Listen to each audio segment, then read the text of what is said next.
Welcome to our channel. Today we how to authorize build secure sign-up flows with Clerk, full guide step by step clearly.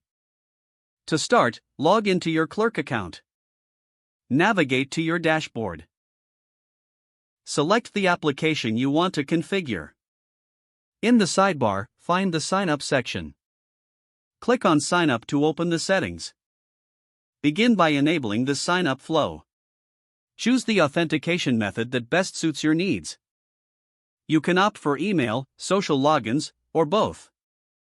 Next, define the user attributes you want to collect.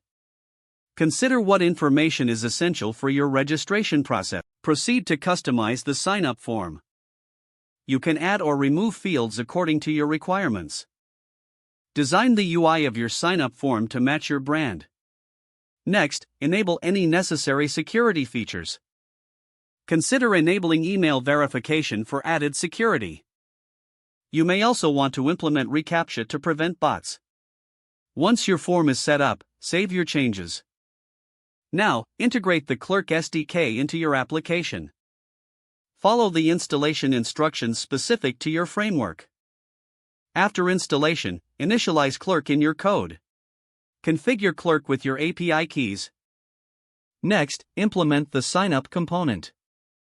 Make sure to reference the Clerk documentation for guidance. Test the sign-up flow in your development environment. Ensure all user inputs are validated correctly. Check if email verification is functioning as intended. If you opted for social logins, test them as well. Once everything is working, move to production. Don't forget to like this video and subscribe to our channel for more step-by-step tech guides.